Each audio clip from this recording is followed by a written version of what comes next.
But I'll tell you, in my own congregation, there's a family where the father died 3 years ago. Every weekend for 3 years now, people have brought food to that home. Now, if you say to me, they could have done that even if they weren't religious, my answer to you is yes, they could have, but I don't know of anywhere outside of a church, a synagogue, a mosque, where something like that happens over and over and over again. I don't know of anywhere outside of a religious institution where someone puts their hands on their child and blesses them every Friday night. And my father, who passed away in May just a few months ago, if you ask me what was the most precious memory I have of my father, it was his putting his hands on my head every Friday night and blessing me. And had he not been religious, he wouldn't have done it. Now, could he have done it? Could he have put his hands on my head and say, in the name of no God, I bless you? Absolutely. But he wouldn't have. Religion encourages people to certain specific actions in this world, and many of them, most of them, are actions of goodness. There are thousands, millions of people all over this country and all over this world who feed people, who take care of people, who bring water to villages, who organize people. And they do it because they think God called them to do it. That's why they do it. They do it because they think this is the kind of life that you're supposed to lead if, in fact, you're leading the life that God intends for you. That is not nothing. And it's not foolish, and it's not wicked. And it's actually not even an appropriate object for scorn. It's serious people doing what they believe is good in their lives because they think they are something more than an accident of ancient chemistry, because they think, foolish people, that they are in the image of God. And if you say to them, what does it mean that you're in the image of God? Some of them might be so simple-minded as to say it means that God looks like me. But most of them will understand that you're making a metaphysical statement about the part of you that I cannot point to, about the part of you that isn't a component of your DNA, about the part of you that is your spiritual structure.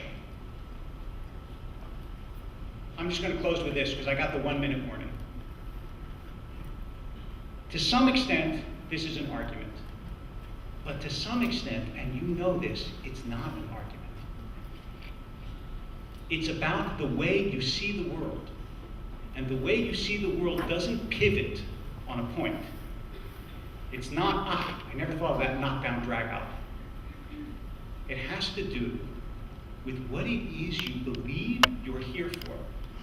Whether your life has a meaning that is beyond you. Whether, in fact, the world is about you or about something greater than you. And whether it is possible to live in such a way as to align yourself not just with what makes you feel good or with what gets the approval of your community, but with what the universe, which I will call God, that is the intelligence that somehow behind all of this launched us all on our way, what that God wants for you. I hope to describe that more, but I hope you also understand that there is something deeper at stake here than whether a clever point has been made or whether a laugh has been scored. What's at stake here is your soul. Thank you.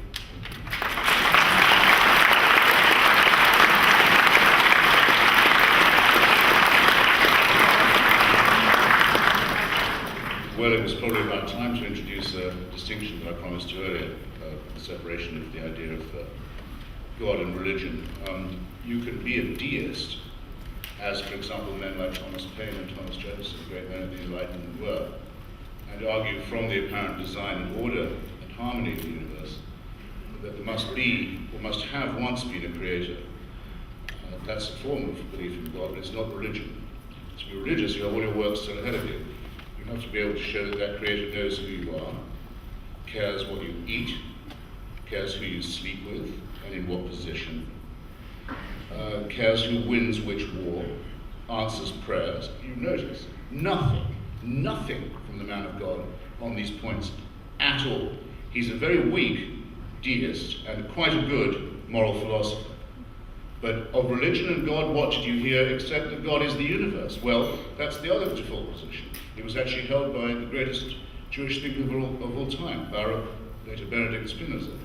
a pantheist. He said God is everywhere, God is everything, but there's no such thing as a personal God.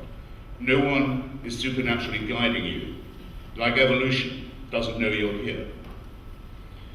And if you start to demand the intervention of God, you see, or to desire it, then you'll start to demand it. The very next thing you'll do is for your own cult, for your own group, for your own religion. I deliberately didn't specify the innumerable atrocities, and crimes, and miseries that are specific to religion, that have afflicted us down the centuries. I just let you think of them, and you all did, and I won't labor them again. But I knew we would have most of the rabbi's time taken up with good works done by religious people. An absolutely irrelevant point. I mean, if I'm arguing with a Mormon and saying to them, the idea that Joseph Smith, not far from here, found gold plates dictated by God and was led to them by a salamander, and therefore was allowed plural marriage, incest, and land theft. Are you kidding me? This is a sick cult. A crazy, obvious fraud that you can look up in the archives of the local newspapers of New York State. You can see the trick being pulled. The Mormon will say, I know what's coming right away. You should see our missionaries in action in Colombia.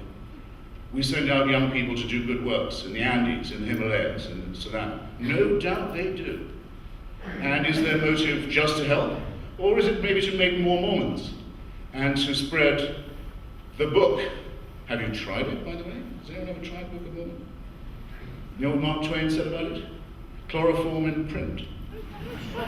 Millions of copies of it are distributed by these clean-limbed, helpful young people. Is it not the case? I invite the rabbi to comment. Why does Hamas justify its theological and theocratic tyranny in Gaza? Because it's the only provider of welfare and social services, which it is. All over Africa, there are millions of Catholics working every day to make more Catholics. And they say, as their Pope tells them to say, yes, AIDS is very bad, but it's not as bad as condoms are.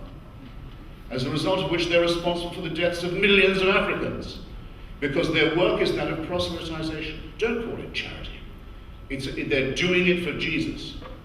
It's not for its own sake, and for it to be moral, to be really human, charitable, to have the things about it that appeal to us, which I'll come to in a moment. It shouldn't be proselytization, should it? We all know, well, those of us who studied poverty and visited the third world, there is only one cure for poverty. And religion is always on such good terms with poverty, don't you notice? Poverty, illness, disease, ignorance, religion always thrives there. They have a sort of partnership with it. It's always their fallback position. For a good reason. The two things feed on each other. There's only one thing that cures poverty, whether it's Bangladesh or Bolivia. It's the empowerment of women. It's the only known cure. If you give women control over their reproductive cycle, take them off the animal cycle that forces them to bear children and doesn't allow them any say in the size of their family, because they have to breed children to replace the ones who are going to die of the filth and the poverty and the disease that the priests have brought in their train. If you take them off that cycle, go back to that village in 5 years, the floor of material well-being and education will already have improved. Throw in a handful of seeds and a bit of credit, the job is done. Name me one religion that argues for the empowerment of women.